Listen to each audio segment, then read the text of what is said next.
বন্ধুরা, আজকে আপনাদের নিয়ে যাব হালি শহরের 3টি বিখ্যাত কালীবাড়ি দেখাতে, যেগুলোর মধ্যে একটিতে মরা মানুষ পর্যন্ত বেঁচে ওঠে, তবুও সেই মন্দিরটি এখনও লোকচক্ষু আড়ালে রয়েছে।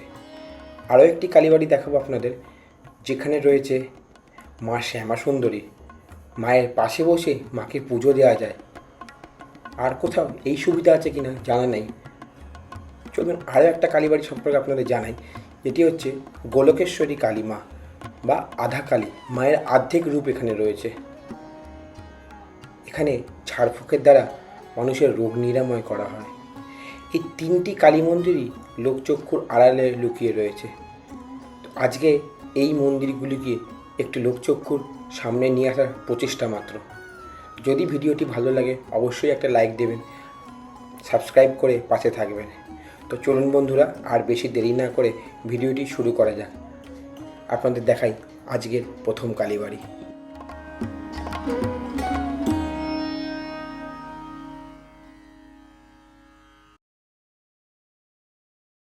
তো বন্ধুরা, ফাইনালি আজকে আমরা চলে এসেছি হালিশহরের 3টি জাগ্রত কালী মন্দিরের কাছে। একটি হচ্ছে গোলকেশ্বরী কালী মন্দির, আরেকটি হচ্ছে বামা কালী মন্দির, আরেকটা হচ্ছে শ্যামা সুন্দরী মায়ের মন্দির। এটি আমাদের প্রথম মন্দির, শ্রী শ্রী বামা কালী মায়ের মন্দির।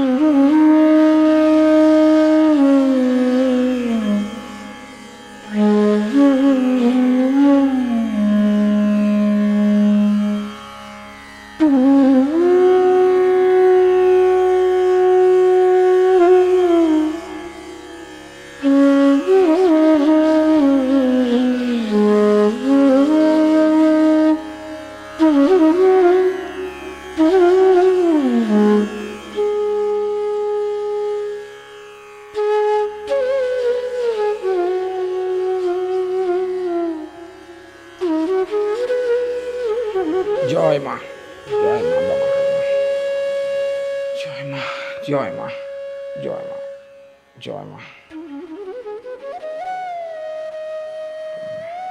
এই মন্দির সম্পর্কে কিছু ইতিহাস এখানে এসে জানতে পারলাম। ভিডিওতে পরে আপনাদের ডিটেলসে বলবো। তবে এটুকু বলে রাখি, মা কিন্তু খুব জাগ্রত। মায়ের কাছে যে কোনো মানসিকই করুন, সে মানসিক অবশ্যই পূরণ হয়। তাই যার যা মানসিক থাকে রূপো সোনা দিয়ে মাকে তারা উপহার দিয়ে যান যে মা আপনি আমার মানসিক পূরণ করেছেন, তার জন্য আপনাকে এটা দিয়ে গেলাম। খুবই জাগ্রত মা। তো আপনাদের প্রত্যেককে অনুরোধ করবো, অবশ্যই হালি শহরে এলে এই বামা কালী মাকে কিন্তু অবশ্যই দর্শন করবেন। এই বামা কালী মায়ের মন্দিরে এসে মানসিক শান্তি পাবেন, কেন খুব সুন্দর শান্ত জায়গা আর খুবই পবিত্র জায়গা। জয় মা বামা কালী। কমেন্টে একটু বামা কালী লিখে দেবেন, জয় মা বামা কালী। তো বন্ধুরা, এই যে মন্দিরটা দেখালাম আপনাদের বামা কালী মন্দির, এই মন্দিরে আগে অনেক আগে 1951 সালে মন্দিরটা প্রতিষ্ঠা। তো বলতো আগে ওই সময় কিছু মৃতপ্রায় মানুষকে এখানে নিয়ে আসা হতো। যারা যারা ধরুন মারা যাবে বোঝা যাচ্ছে দেখে, তাদেরকে এখানে নিয়ে আসা হতো। এরকম অনেক রোগী এখানে এসে বা অনেক মৃতপ্রায় মানুষ এখানে এসে সুস্থ হয়েছেন। ভোলানাথ। বামা কালী মায়ের মন্দির থেকে গঙ্গার ঘাটের দিকে আসতে গিয়ে এই ভোলানাথের মন্দিরটা পড়ে। তো আপনারা এসে এটা দর্শন করতে পারেন। যাওয়া যাক গঙ্গার দিকে। তো যেটা বলছিলাম, মৃতপ্রায় মানুষ তাদেরকে নিয়ে আসা হয়, এবং যদি তারা মায়ের আশীর্বাদ পেতেন তারা কিন্তু বেঁচে যেতেন, এবং বেঁচে যাওয়ার তারা সুস্থ শরীরে বাড়ি ফিরে যেতেন। সেখানে দাঁড়িয়ে আর যদি এরকম হতো যে তারা আর মায়ের আশীর্বাদ পাননি বা তারা গত হয়েছে, তখন তাদেরকে এই ঘাটে এনে দাহ করা হতো। দাহ করে তাদেরকে আত্মার শান্তি কামনায় সব কাজ সারা হতো। তো খুবই পবিত্র এই জায়গাটা। আপনারা অবশ্যই এখানে আসুন এবং এখানে এসে এই ঘাটে একটু গঙ্গার জল মাথায় দিয়ে নেবেন। বলে এই ঘাটে গঙ্গার জল মাথায় দিলে অশান্ত মন শান্ত হয়ে যায়। তো অবশ্যই আসুন এখানে। তো আমরা আগাই এবার নেক্সট মন্দিরের দিকে আমাদের আজকের। আমরা পৌঁছে গেলাম হালি শহরের আরেক শতাব্দী প্রাচীন মন্দিরে, যেটি রয়েছে হালি শহরের শ্যামা সুন্দরী মায়ের মন্দির। হালি শহর স্টেশন থেকে প্রায় 15-20 মিনিটের মধ্যে পৌঁছে যাওয়া যায়। এখানে টোটোতে উঠে বলবেন শ্যামা সুন্দরী মায়ের মন্দির যাব, তারা নিয়ে আসবে আপনাকে এই মায়ের শতাব্দী প্রাচীন মন্দিরে। এই সামনে একটা বেদি মতো করা রয়েছে, কিন্তু কী ঠিক বুঝতে পারলাম না। যদি আপনারা কেউ জানেন এই সম্বন্ধে অবশ্যই কমেন্ট বক্সে কমেন্ট করে আমাকে জানাবেন। আর সামনেই দেখুন মা রয়েছেন, মার কাছে আপনাদের নিয়ে যাব, অবশ্যই নিয়ে যাব। তার আগে মন্দির চত্বরটা একটু আপনাদের দেখিয়ে নিই। দেখুন খুবই সুন্দর রয়েছে মন্দির চত্বর এরিয়াটি, পরিষ্কার পরিচ্ছন্ন, সুন্দর গাছ, বেল গাছ, কাঁঠাল গাছ, বিভিন্ন রকম গাছ রয়েছে মা এখানে। এই জায়গাটা আগে প্রচুর গাছগাছালি ছিল, মানে জঙ্গল হয়েছিল, পরিষ্কার পরিচ্ছন্ন করা হয়েছে।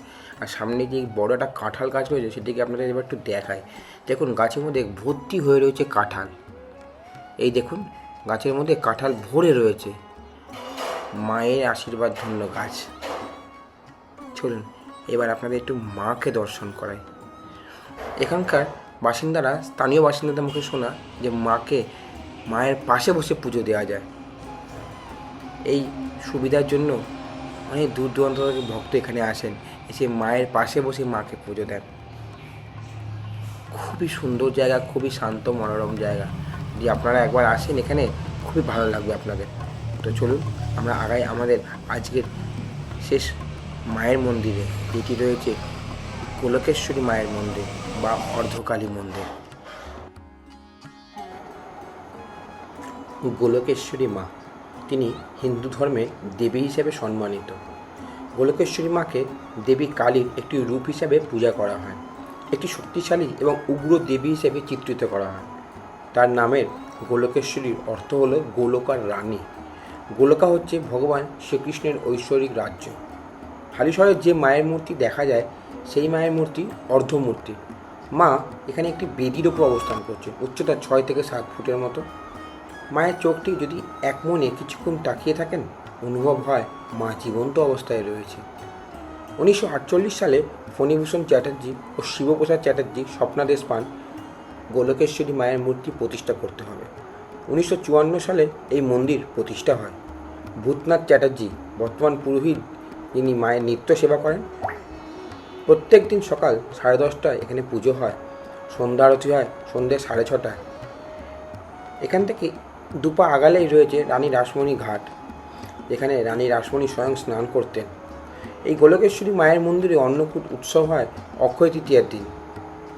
তো যদি আপনারা এখানে আসেন অবশ্যই মাকে ভক্তি ভরে প্রণাম করবেন, আর কমেন্টে একটু লিখে দেবেন জয় মা গোলকেশ্বরী।